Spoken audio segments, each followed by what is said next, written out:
நான் வெறும் பானிபூரி விற்கிறதுக்காகவே இந்தியில படிக்கணும்னா எதுக்கு? அதை விட நாங்க இங்க வேற லெவல்ல இருக்கிறோம். இந்தியாவில் தமிழ்நாடு எல்லா மாநிலத்துக்கும் பாடம் சொல்லி கொடுத்துருச்சு. உன் மொழி அழிச்சிடறான். ராஜஸ்தானி மொழி அழிஞ்சு போச்சு சார், பீகாரி மொழி அழிஞ்சு போச்சு, ஊபி மொழி அழிஞ்சு போச்சு. கிட்டத்தட்ட 14 மொழிகள் அழிஞ்சிருக்குது இந்தியாவில். மாணவர்கள் வந்து அரசு பள்ளியிலையும் 50 லட்சம் மாணவர்கள் பாதிக்கு பாதி தனியார் பள்ளியும் இருக்கிறாங்க தமிழகத்துல. இதுல பாத்தீங்கன்னா 30 லட்சம் மாணவர்கள் ஆல்ரெடி மும்மொழிக்கு போயிட்டாங்க, ஆப்ஷன் எடுத்துட்டாங்க. சிபிஎஸ்சில இருக்கு சார். சிபிஎஸ்சி அவ்வளவு ஸ்கூல்லாம் கிடையாது. தமிழ்நாடு நல்ல விளைஞ்சி அறுவடைக்கு அழகாக நிற்கக்கூடிய ஒரு பூமி, புரியுதா? இந்த பூமியில சில ஆடுகள் உள்ள நோங்கி மேய பார்க்குது. இதுதான் அங்கே இருக்கக்கூடியது. நாம் என்ன பண்ணுவோம்? அந்த ஆட்டை கசாப்பு கடைக்கு அனுப்பிச்சிடுவோம் அடிச்சு. இங்கே வேற தமிழ்நாடு அனுப்பிட்டு இருக்குது. அது மாதிரி அங்கே பாண்டிச்சேரி பல்கலைக்கழகம் எவ்வளோ பெரிய பேராசிரியர்களையும் எவ்வளோ பெரிய அறிஞர்களையும் உருவாக்கணும்னு தெரியுமா? அதில் இந்தியாவில் வெளியிட்ட பட்டியல் 2016ஆம் ஆண்டு வெளியிட்ட பட்டியலில் பாண்டிச்சேரி கல்லூரி 38வது இடத்துல இருந்தது. நான் வச்சிருக்க லிஸ்ட்டு 38வது இடத்துல இருந்தது. இன்னைக்கு தேசிய கல்விக் கொள்கை வந்த பின்னாடி அந்த கல்லூரி எங்க போயிருக்குன்னா 141வது இடத்துக்கு போயிருக்குது. படிச்சிருக்கானா? மத்திய அரசுல பாத்தீங்கன்னா வட மாநிலத்தில் இருக்கிறவங்க பூரா இங்கிலீஷ்ல படிச்சுட்டு தான் சார் ஐஏஎஸ் ஆகிறான். வட மாநிலத்தில் இருக்கிறவங்க பூரா இங்கிலீஷ்ல படிச்சுட்டு தான் டாக்டர் ஆகிறான். நீ பட்டியல் கொடு சார். இத்தனை பேர் இந்தியில படிச்சவங்க பூரா டாக்டர், எத்தனை பேர் இந்தியில படிச்சவங்க பூரா உங்களுக்கு வந்து ஐஏஎஸ் ஆபீசர் அப்படின்னு சொல்லு.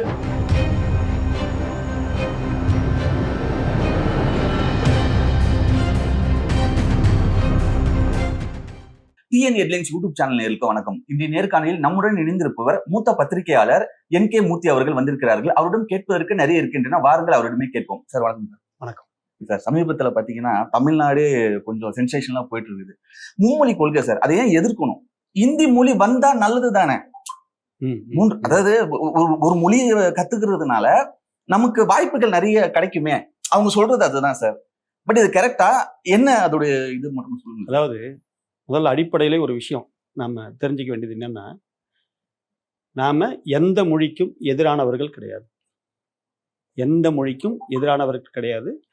அவர்களுடைய தாய்மொழி அவர்களுக்கு உயர்ந்தது. அதை முதல்ல எல்லோரும் மனதில் வச்சுக்கோங்க. நாங்க எதிர்க்கிறது அப்படின்றது எங்கள் மீது எதையும் திணிக்காதீர்கள் என்பதை மட்டும்தான். இப்போ நீங்க ஒரு மொழியை படிச்சுட்டு போறதுன்றது எங்களுக்கு ஒன்றும் பிரச்சனை கிடையாது. ஒரு மொழியை நான் படிக்க வேண்டும் என்பது எதற்காக? என்னுடைய தேவையினுடைய அடிப்படையில் தான் நான் படிக்கணும். நான் இங்கே ஒரு தாய்மொழி, என்னுடைய சர்க்கிளில் இருக்கக்கூடிய பழகக்கூடிய என் அம்மா எனக்கு ஊட்டிய, என் தந்தை எனக்கு ஊட்டிய, என் சமூகம் எனக்கு ஊட்டிய என் மொழி என் தாய்மொழி. அது சிறப்பான மொழியாக நான் கருதுகிறேன், அதில் இருக்கிறேன். அதற்கு அடுத்தது ஒரு சமூகத்தில் தொடர்பு கொள்றதுக்கு என்னுடைய தகுதியை உயர்த்தி கொள்வதற்கு, என்னுடைய வேலைவாய்ப்புக்காக நான் இன்னும் மேலோங்கி போவதற்கு உலக தொடர்பு மொழியை நான் படிக்கிறேன். ஆக எனக்கு 2 மொழிகள் இருக்கிறது. இந்த 2 மொழி இருக்கும்போது மூன்றாவது, நீங்க கேட்ட மாதிரி மூன்றாவது ஒரு மொழி எனக்கு எதற்காக தேவைப்படுகிறது அப்படி என்றால், என்னுடைய தேவையின் அடிப்படையில் நான் இங்கிருந்து உத்தரப்பிரதேசத்துல போயிட்டு ஒரு வேலை செய்ய போறோம் அப்படின்னு சொல்லி கேட்டீங்கன்னா, அங்க என் வேலைக்கு தகுந்த மாதிரி அங்க அந்த மொழியை கற்றுக்கொள்வது என்பது இன்னைக்கு சுலபம், இயல்பாகவே கற்றுக்கொள்ள முடியும். நான் இங்கிருந்து ஜெர்மன்ல போயிட்டு ஒரு உத்தியோகம் பார்க்குறேன் அப்படின்னு சொல்லி கேட்டா, அங்க அந்த மொழியில அங்க போய் பழகும் போது, அங்கு இருப்பவர்களோடு உறவு கொள்ளும் போது அந்த மொழி எனக்கு தேவைப்படும் போது அது சுலபமாக இன்னைக்கு கற்றுக்கொள்ள முடியும். ஆக தேவையினுடைய அடிப்படையில தான் ஒரு மொழியை கற்றுக்கொள்கிற மொழிய, அதை தவிர்த்து அந்த மொழியில் மூன்றாவது ஒரு மொழியில் ஒன்றுமே கிடையாது. நீங்க சொல்றீங்க சார், ஆக்சுவலா வந்து அது திணிக்கலையா சார்? அது ஆப்ஷனல் தானா? இந்தி எடுத்துக்கலாம், அதாவது 3 மொழியை நீங்க கத்துக்கணும். இந்தி எடுத்துக்கலாம், இல்லைன்னா வேற அதர் லாங்குவேஜ் எடுத்துக்கலாம். நீங்க இந்த ஆப்ஷனை எதுக்காக கொண்டுட்டு வரீங்க? உத்தரப்பிரதேசத்துல மும்மொழி கொள்கை கிடையாது. ஊப்பியினுடைய தாய்மொழி அழிஞ்சு போச்சு இந்தியினால. பீகாரி மொழி அழிஞ்சு போச்சு இந்தியினால. புரியுதுங்களா? ஒவ்வொரு மாநிலத்திற்கும் நீங்க உள்ள போகும்போது இப்படிதான் சொல்லிட்டு உள்ள போயிட்டு அந்த மாநிலத்துல இருக்கக்கூடிய அந்த தாய்மொழியை அழிச்சிட்டு நீங்க இந்தி மொழி பிராதானியம் கொண்டுட்டு வந்து, இந்தி மொழியும் உங்களுக்கு முதன்மையானது கிடையாது சார். ஃபர்ஸ்ட் சார், இது என்னன்னா இந்தி மொழி இவங்க மட்டும் கொண்டு வரல சார், ஆரம்பத்துல இருந்தே சார். அதுதான் சார், உங்களுக்கு இந்தியாவினுடைய வட மாநிலத்தில் இருக்கக்கூடிய ஆதிக்கம், அவர்கள் தான் இந்தியாவை ஆளுகின்றார்கள். புரியுதா உங்களுக்கு? அவங்க ஆளும்போது நேருவா இருக்கட்டும், நேருக்கு முன்னாடி இருக்கக்கூடிய காலகட்டத்திலே, நீங்க பிரிட்டிஷ்காரங்க காலகட்டத்திலேயே, இந்தியா சுதந்திரம் அடையாததுக்கு முன்பே 1910 இருந்தே உங்களுக்கு இந்தி மொழி இங்க திணிக்கிறதுக்கான நடைமுறையில கொண்டு வந்திருக்காங்க, முயற்சி பண்ணியிருக்காங்க. இங்க தென் மாநிலங்கள் திராவிட நிலப்பரப்பு, அப்ப மாநிலங்களா பிரிக்கப்படாத போது, திராவிட நிலப்பரப்பா இருந்த போது இந்த இந்தி மொழி ஆதிக்கத்தை எதிர்த்தோம் 1910. அதுக்கு அடுத்தது 1937, 38 மிகப்பெரிய ஒரு போராட்டம் கட்டமைக்கப்பட்டது தமிழ்நாட்டில். அதற்கு அடுத்தது 1965 மாணவர்கள் சாதாரணமாக போராடல. அப்ப நான் 65 நாங்க பிறந்திருக்கிற டைம், நான்லாம் பிறந்திருக்கிற டைம், அந்த காலகட்டத்தில் அந்த வரலாறுகளை படிச்சு பார்த்தீங்கன்னா தெரியும். என்ன கிட்டத்தட்ட உயிர் தியாகம் கொடுத்துருக்காங்க இந்த மண்ணை காப்பாத்துறதுக்காக, இந்த மொழியை காப்பாத்துறதுக்காக. ஒரு இனத்தை அழிக்கணும் அப்படின்னு சொல்லி முடிவு பண்ணிட்டாங்கன்னு கேட்டீங்கன்னா அந்த மொழியை அழிச்சிட்டா போதும். ஒரு இனத்தை அழிக்கணும் அப்படின்னு சொல்லி கேட்டீங்கன்னா அந்த மொழியை நீங்க டெஸ்ட் பண்ணி அந்த மொழியை அழிச்சா போதும். சார் அவங்க ஹிந்தி மட்டுமே கத்துக்கணும்னு சொல்லி வேற என்ன சொல்றாங்க? ஹிந்தி ஒரு ஆப்ஷன் தானே சார். நீங்க உங்களுடைய ஒட்டுமொத்த பிஎம் ஸ்கேரு, மும்மொழி கொள்கை, அதற்கு அடுத்தது வந்து சார் ஆக்சுவலா இது வந்து ஆல்ரெடியே மும்மொழி கொள்கை, பிஎம் ஸ்ரீ, அதுக்கு அடுத்தது வந்து தேசிய கல்விக் கொள்கை. இது அத்தனையும் ஒரே அஜெண்டா தான். ஒன்று தேசிய கல்விக் கொள்கையை இங்கே கொண்டுட்டு வரணுன்றது தான். உங்களுக்கு தெரிஞ்சவரை வேற ஏதாவது இருக்கா அதை சொல்லுங்க. தேசிய கல்விக் கொள்கை கொண்டுட்டு வரணும் தானே, அதான் அது ஆப்ஷன். இப்போ தேசிய கல்விக் கொள்கையை நீங்கள் கொண்டுட்டு வரீங்க, என்கிட்ட என்ன பண்ண போறீங்க? தேசிய கல்விக் கொள்கை என் மாநிலத்துக்கு கொண்டு வந்து என்ன பண்ண போறீங்க? 3ஆவதுல ஒரு எக்ஸாம் வைப்பீங்க என் பிள்ளைக்கு. இல்லையா சார்? 5ஆவதுல இருந்துலாம் 3ஆம் வகுப்புல ஒரு எக்ஸாம் அவன் வச்சிருக்கான். நாங்க அந்த தேசிய கல்விக் கொள்கை அவன் அறிவிக்கக்கூடிய அந்த அட்டவணையில போய் பாருங்க. 3ஆம் வகுப்புல ஒரு எக்ஸாமு, 5ஆம் வகுப்புல ஒரு எக்ஸாமு, 8ஆம் வகுப்புல ஒரு எக்ஸாமு, 9, 10, 11, 12 எக்ஸாம். ஒரு டிகிரிக்கு நீங்க உள்ள போறீங்கன்னா நுழைவுத் தேர்வு. இப்ப நீங்க எனக்கு என்ன சொல்ல வரீங்க? என் பிள்ளைங்க படிக்க கூடாதுன்னு சொல்ல வரீங்களா?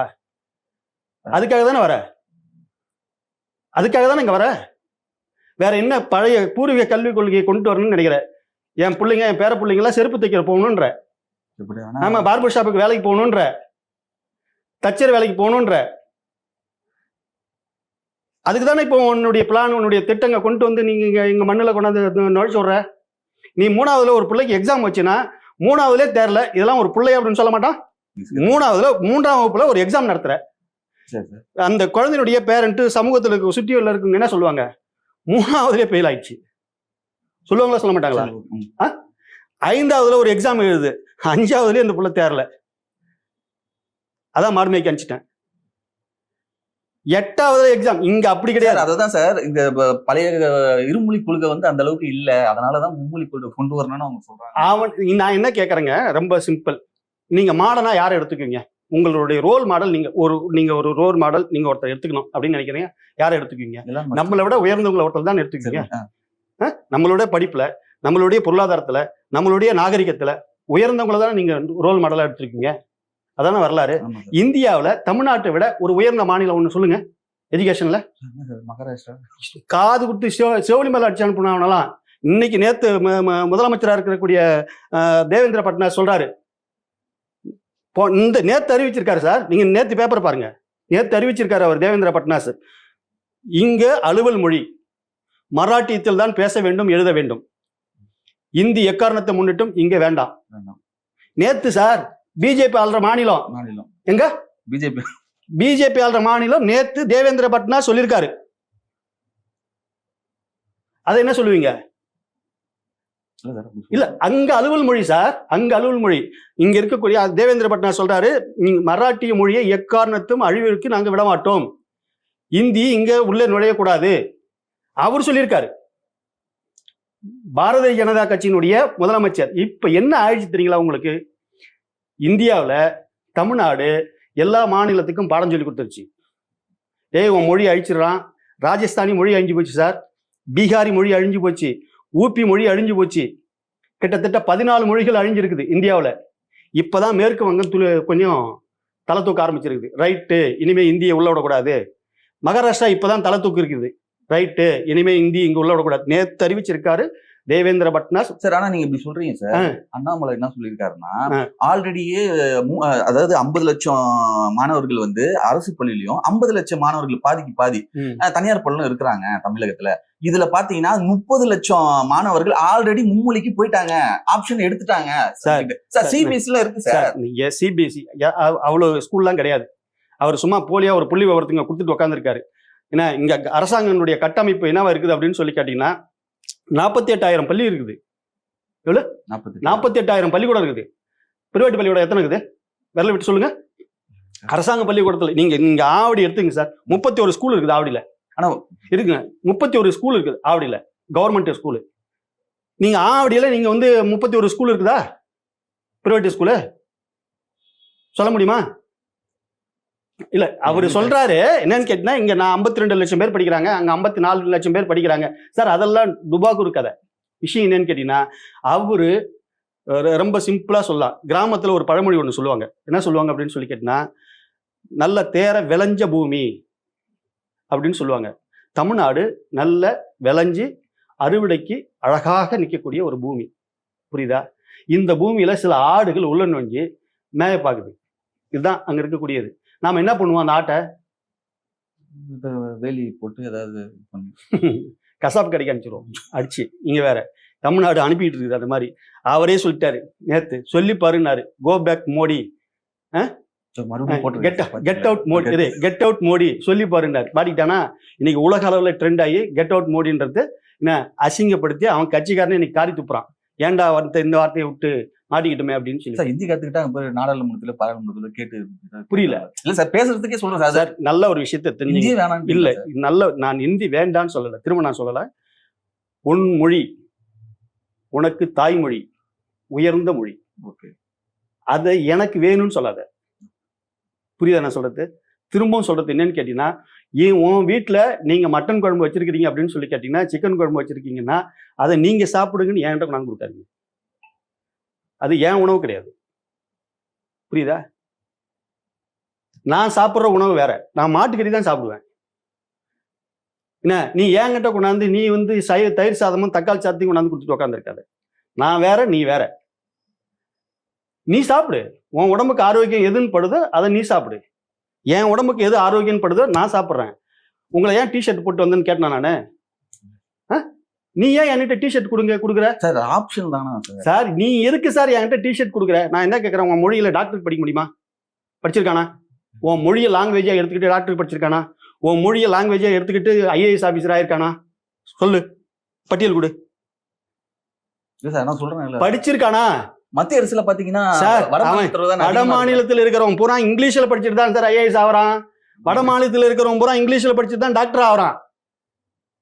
நீ பட்டியல் கொடு சார். இத்தனை பேர் இந்தியில படிச்சவன் பூரா டாக்டர், எத்தனை பேர் இந்தியில படிச்சவன் பூரா உங்களுக்கு வந்து ஐஏஎஸ் ஆபீசர் அப்படின்னு சொல்லு. நீ இந்தியில படிச்சுட்டு ஐஏஎஸ் ஆபீசர் இங்க வந்து வேலை செய்ய முடியுமா? சொல்றேன், இங்கிலீஷ்ல படிச்சா மட்டும்தான் இங்க வந்து வேலை செய்ய முடியும். இங்க இங்கிலீஷ் படிச்ச ஐஏஎஸ் ஆபீசர் தான் வந்து அங்க போய் வேலை செய்ய முடியும். என்ன சார்? அப்படி இருக்கும்போது இந்தியில படிச்சா இதுவா ஆகலாம். நான் வெறும் பானிபூரி விற்கிறதுக்காகவே இந்தியில படிக்கணும்னா எதுக்கு? அதை விட நாங்க இங்க வேற லெவல்ல இருக்கிறோம். எங்க கட்டமைப்பு இங்க வேற. நாங்க வந்து வெறும் இங்க வரும் சார், பிறந்த குழந்தையிலேருந்து நாங்க இந்த குழந்தைகளை பராமரிச்சுட்டு இருக்கிறோம் சார்.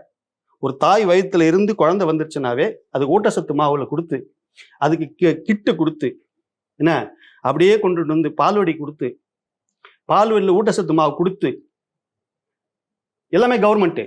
என்ன அதுக்கு அடுத்தது அந்த பால்வடியில் அதுக்கு வந்து செருப்பு கொடுத்து, அதுக்கு அடுத்து அதுக்கு ஒரு சட்டையை கொடுத்து, என்ன ஒரு பை கொடுத்து, அப்படியே கூப்பிட்டு வந்து பள்ளிக்கூடத்தை கூப்பிட்டு வந்து காலை உணவுல சாப்பாடு கொடுத்து, அப்புறமா மத்தியான சாப்பாடு கொடுத்து, படிங்க படிங்க படிங்க படிங்க படிங்கன்னு கூப்பிட்டு வந்து நாங்க உலக அளவுல 49% இன்னைக்கு வந்து தமிழ்நாடு வந்து முன்னணியில் இருக்குது.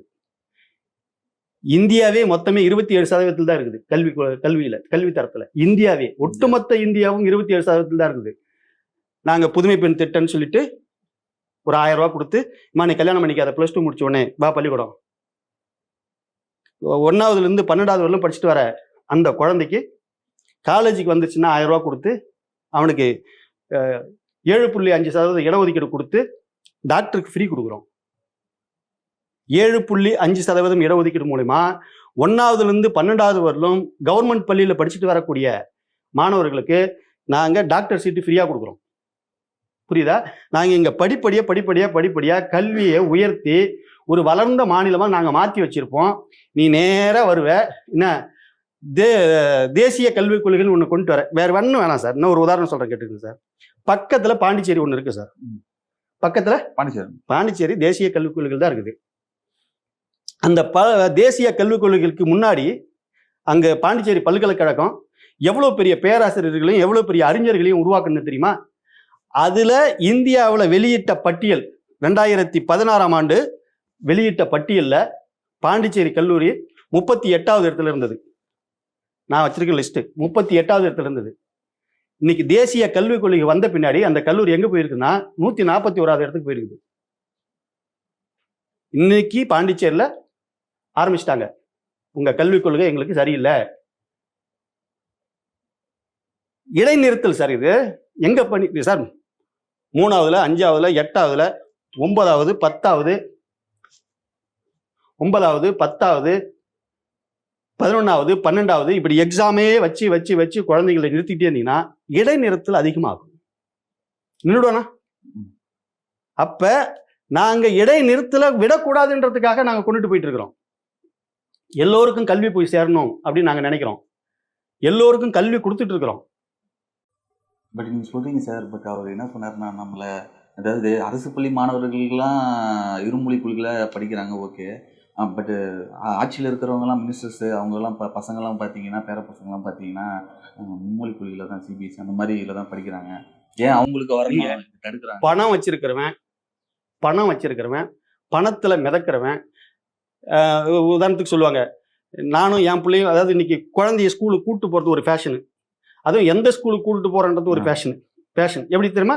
நீ விவேகானந்தா ஸ்கூல், நான் வந்து சுந்தரம் அந்த ஸ்கூல், இந்த ஸ்கூல், அந்த பேரை நம்ம வச்சுக்கிறதுக்காக அந்த ஃபேஷனுடைய அடிப்படையில், பணத்தினுடைய அடிப்படையில் நீங்கள் ஒரு ப்ரைவேட் ஸ்கூலில் கொண்டு போய் சேர்க்குறீங்க. உங்களுக்கு எந்த எஜுகேஷன் வேண்டுமானாலும், ஏன் இங்கே இருக்கிற குழந்தை ஹிந்தி மட்டுமா படிக்கிறான்? அதில் போயிட்டு சிபிஎஸ்சியில் போயிட்டு ஃப்ரெஞ்சு மொழி படிக்கிறான், புரியுதா? ஜெர்மனி மொழி படிக்கிறான். ஏன்னா அவனுடைய நோக்கம் இங்கே இருக்கிறது கிடையாது, படிச்சுட்டு நேராக ஜெர்மன் போகணும். அவனுடைய நோக்கம் இங்கே கிடையாது, நேராக ஃப்ரெஞ்சுக்கு போகணும். அப்படிதான் ஹிந்தி படிக்கிறவங்க ரொம்ப கம்மி சார். அதுவும் மும்மொழி கொள்கையில் அங்கே சாய்ஸ் வச்சிருக்காங்கல்ல, நீ வேலம்மாளில் போய் பாருங்க சார். வேலம்மாளில் படிக்கிறவங்க ஹிந்தி படிக்கிறதுன்றது ரொம்ப ரொம்ப குறைவு. எல்லாம் ஜெர்மன், பிரெஞ்சு, உலக மொழிகளை படிக்கிறான். அந்த உலக மொழிகளுடைய தொடர்பே ஆங்கிலம் தான் சார் கொடுத்துருக்குது. நீங்க ஹிந்தி அவரும் இங்க வந்து விரும்பிலாம் யாரும் படிச்சுட்டு இல்லை சார். நல்லாவே தெரியும் சார், ஹிந்தி படிச்சா என்ன ஆகுவேன் நீ சொல்லு. ஹிந்தி படிச்சுட்டு நீ என்ன ஆகுவேன்? ஒண்ணு சார். நாங்க நீங்க போய் நீங்க ஒண்ணு தேவையில்ல, இந்த ரயில்வே ஸ்டேஷன்ல போய், சென்ட்ரல் ரயில்வே ஸ்டேஷன்ல போய் பாரு, என்ன ஹிந்தி படிச்சது என்ன நிலைமை அப்படின்னு. எக்மோர் ரயில்வே ஸ்டேஷனுக்கு போ, ஹிந்தி படிச்சுட்டு என்ன பண்ணிட்டு இருக்காங்க அப்படின்னு சொல்லிட்டு போய் பாரு. நீ எந்த மாநிலத்துல எங்களை விட உயர்வான ஒரு கட்டமைப்பு, எஜுகேஷனல் கட்டமைப்பு உருவாக்கி இருக்கிறேன்னு சொல்லு. ஒன்னு நாங்க ரோல் மாடலா எடுத்துக்கிறோம். நாங்க உலகத்துக்கே எஜுகேஷன்ல வழிகாட்டிட்டு இருக்கிறோம். இன்னைக்கு நேத்து இல்ல, 1968 ஜூலை மாதம் 18ஆம் தேதி இருமொழி கொள்கையை அண்ணா கொண்டு வந்த அந்த தேதியிலிருந்து இன்னைய வரலும் நாங்க படிப்படியா உலகத்திலே மருத்துவம் இங்க தான் சார் இருக்கு. உலக அளவையா மருத்துவத்தில் நாம கொண்டுட்டு வரோம். இன்னைக்கு இந்தியாவில் எந்த மாநிலத்தில் எந்த பெரிய ஆட்களுக்கு ஏதாவது பிரச்சனைனா கூட இங்க இருக்கிற ராமச்சந்திராவுக்கு போலாமா, இங்க இருக்கிற மெடிக்கலுக்கு என்ன வரலாமே அப்படின்னு தான் இங்க தான் தூக்கிட்டு வராங்களே ஒழிய, உலக அளவுலேயே அது வந்துருச்சு. பாகிஸ்தானுடைய கிரிக்கெட் சாம்பியன்லாம் அவனுடைய ஒய்ஃப் எல்லாம் இங்க கூப்பிட்டு வந்து தான் மருத்துவம் பார்த்துருக்காங்க. அப்ப இங்க இருக்கிற செரியின் டாக்டர் இருக்காருல்ல, அவர் உலகத்துக்கே மருத்துவம் பார்த்தவர், உலக அளவில் மருத்துவம் பார்த்தவர். கவர்மெண்ட் ஸ்கூல்ல படிச்சவர் சார். எங்க ஸ்கூல்ல படிச்சவர்? கவர்மெண்ட் ஸ்கூல்ல படிச்சவர். எந்த பிரைவேட் ஸ்கூல்லையும் படிச்சிடல சார். மொழின்றது தேவையினுடைய அடிப்படையில், நீங்க எக்ஸ்ட்ரா ஒரு மொழின்றது தேவையினுடைய அடிப்படையில். நாங்க அங்க போயிட்டு இப்போ ஏன் வந்து இப்போ ஒன்றும் இல்லை சார், எந்த மொழி பேசினாலும் டிரான்ஸ்லேட் பண்றதுக்கு 10 நிமிஷம் ஆயிடுது. 10 நிமிஷத்துல இப்போ நாடாளுமன்றத்தில் என்ன பண்ணிட்டு இருக்காங்க? அப்படியே இவங்க தமிழ்ல பேசுறாங்க, சபாநாயகருக்கு டிரான்ஸ்லேட் போகுது. இதுல என்ன கஷ்டம்? அதை கத்துக்கணும்னு அது இல்லை உன் நோக்கம். உன்னுடைய நோக்கம் வேற. நாங்க எங்களுக்கு பெரியார் கண்ணாடி இருந்து நாங்க வச்சிருக்கிறோம். நீ எதுக்கடா இங்க வர, என்ன எதுக்கு மெதுவா நகர்ந்து வர, உள்ள மெதுவா நுழைஞ்சு வர்றதுக்கு காரணம் என்ன, உன்னுடைய இதெல்லாம் என்ன அப்படின்றதுல எங்களுக்கு நல்லா தெளிவா தெரியும். அதனால நாங்க தான் இந்தியாவுக்கு பாடம் நடத்துறோம். இப்ப வெஸ்ட் பெங்கால், மேற்கு வங்க மாநிலம் முழிச்சுக்கிச்சு இங்க இந்தி இல்லை அப்படின்னு. பாரதிய ஜனதா கட்சி ஆளக்கூடிய மகாராஷ்டிரா மாநிலம், அந்த மாநிலத்தில் முதலமைச்சர் தேவேந்திர பட்னாஸ் நேத்து அறிவிச்சிருக்காரு. இன்னைக்கு டைம்ஸ் ஆஃப் இந்தியாவில் வந்திருக்குது. என்ன, எங்களுடைய மொழி அலுவல் மொழி மராட்டியம் தான், தொடர்பு மொழி ஆங்கிலம் தான், தேவை ஏற்பட்டா பிரைவேட்ல போய் படிச்சுக்க ஹிந்தி அப்படின்னு அவர் அறிவிச்சிருக்காரு. நாங்க இல்ல, திராவிட மாடல் அரசு கிடையாது. பாரதிய ஜனதா கட்சி ஆட்சியில் இருக்கக்கூடிய அந்த மாநிலத்தினுடைய ஒரு முதலமைச்சர் அவர் சொல்லியிருக்காரு. அவர் மாநில மொழிக்கு எவ்வளவு முக்கியத்துவம் கொடுக்குறாரு பாருங்க. இப்ப வந்திருக்குது அவங்களுக்கு உணர்வு, எல்லாத்துக்கும் பயம் வந்துருச்சு. பீகாரிய மொழி அழிஞ்ச போன உடனே எல்லாத்துக்கும் வந்துருச்சு. ராஜஸ்தானி மொழி அழிஞ்ச உடனே தெரிஞ்சு போச்சு. 14 மொழிகள் அவங்கவுங்க தாய்மொழிகளை இழந்திருக்காங்க. போட்டு ஒன்று ஹிந்தி போய் உருதியும் ஹிந்தியும், நீ பேசுறது வந்து உருதுன்னு நினைக்கிறதா நான் ஹிந்தின்னு நினைக்கிறதா, ரெண்டும் ஒன்னா போட்டு குழப்பி புதுவே ஒரு மொழியை கொண்டு வந்து உள்ள திணிக்கிறீங்க. அதனால இந்த மும்மொழி கொள்கை, இந்த PM கேர் அந்த மாதிரியான கொள்கை, இந்த வெங்காயம் அது கொடுத்தா நிதி கொடுப்பாங்களா சார்? நீங்க நிதியே வச்சுக்க முடியாது சார், நீங்க வச்சுக்க முடியாது. அவர் இன்னைக்கு மத்திய மந்திரி இன்னைக்கு ஒரு அறிவிக்கை விட்டா தெரியுமா, பணிஞ்சிட்டாரு. இன்னைக்கு அவரு பணிந்துட்டாரு. பணிந்து 12 மணிக்கு மேல ஒரு அறிக்கை விட்டுருக்காரு, 2 பக்கம் அறிக்கை. அந்த அறிக்கை நான் முழுமையா படிக்கல. அந்த அறிக்கையில அவர் கடைசியா அவர் சொல்லியிருக்கிறது என்ன சொல்லியிருக்காருன்னா, நீங்க கோவப்படுற அளவுக்கோ ஆத்திரப்படுற அளவுக்கோ நாங்க வந்து இந்தியை திணிக்க மாட்டோம், நீங்க தேவைப்படுற அளவுக்கு நீங்க எப்ப விரும்புறீங்களோ அப்ப எடுத்துக்கலாம் அப்படின்னு இன்னைக்கு சரண்டர் ஆயிட்டாரு அவரு. கெட் அவுட் மோடி எல்லாம் போட்டு அசிங்கப்படுத்தின உடனே இன்னைக்கு வந்து கிட்டத்தட்ட வந்து சரண்டர் ஆயிட்டாரு. இங்க சார் நல்ல அடிப்படையில ஒரு விஷயம் தெரிஞ்சுங்க. தமிழ்நாட்டில் பேரறிஞர் அண்ணா சொன்ன வாசகம், மக்களுக்கு எச்சரிக்கையா இருங்க. 3 விதங்கள்ல எச்சரிக்கையா இருங்க. முதல்ல, உன் மொழியில யாராவது கையை வச்சா அதுல கவனமா இருங்க. 2வது, இடஒதுக்கீடு ரிசர்வேஷன் பாலிசில யாராவது கையை வச்சாங்கன்னா அதுல எச்சரிக்கையா இருங்க. 3வது, கோவில இந்துக்களுடைய கோவில யாராவது வந்து அதை வந்து இந்து மதத்துக்கிட்ட ஒப்படைச்சிருங்க அப்படின்னு சொன்னாங்கன்னா அதெல்லாம் கவனமா இருங்க. இந்த 3 விதத்திலையும் நீங்க கவனமா இருங்க அப்படின்னு சொல்லிட்டு அண்ணா நமக்கு பாடம் சொல்லி கொடுத்துருக்காரு. அதனாலதான் இன்னைக்கு இந்த 3 விஷயம் தான் எங்களுக்கு போராட்டமே இருந்துட்டு இருக்குது. இன்னைக்கும் 100 வருஷம் கடந்தும் இன்னைக்கு நாங்க மொழிக்காக போராடிட்டு இருக்கிறோம். அடுத்த தலைமுறை பிள்ளைக்கு சொல்லிக் கொடுத்துட்டு போகணுன்றதுக்காக போராடிட்டு இருக்கிறோம். இன்னைக்கும் இடஒதுக்கீடுக்கு போராடிட்டு இருக்கிறோம். எங்களை படிக்க விடாம ஆக்கிறதுக்காக என்னென்ன பிளான் பண்றானோ அத்தனை பிளான் பண்ணிட்டு இருக்கான். என்ன, இன்னைக்கும் கோவிலை வந்து எங்களுதுன்னு சொல்லிட்டு இருக்கான். பூசாரி நாங்க பிராமணர்கிட்ட விட்டுறக்கூடாது, கோவில் பிராமணர்களுக்கு மட்டும் சொந்தமானது கிடையாது, இந்து கோவில் அனைத்து சாதியை சார்ந்தவர்களுக்கும் சொந்தமானது. அதுக்காக தான் இந்து அறநிலைத்துறை ஒன்று உருவாக்கி அதுக்கு கீழே கோவிலை கொண்டு வந்து வச்சு நாங்க பாதுகாத்து எல்லா சாதியினரும் கோயிலை சமமா உரிமையோட வணங்கலாம் அப்படின்றதுக்காக உருவாக்கி வச்சிருக்கிறோம். இந்த 3 விதங்களும் இன்னைக்கும் பாருங்க, அவர் சொல்லி 100 வருஷத்துக்கிட்ட ஆயிடுச்சு. இன்னைக்கும் என்ன ஆகுது, அதுதான் சப்ஜெக்டே. மொழி, இடஒதுக்கீடு, கோவில், இந்த 3 தான் இன்னைக்கும் பேசும், நாளைக்கும் பேசும். இதை 3 நாம சமமா பாதுகாத்துக்கிட்டோம் அப்படின்னு சொல்லி கேட்டோம்னா தமிழ்நாடு ஆரோக்கியமா இருக்கும். அதுக்காக தான் போராடிட்டு இருக்குது, அதை பாதுகாத்துட்டு வந்துட்டு இருக்கிறோம். சார், நேரம் ஒதுக்கி இந்த நேர்காணல் கொடுத்தமைக்கு நன்றி. நன்றி.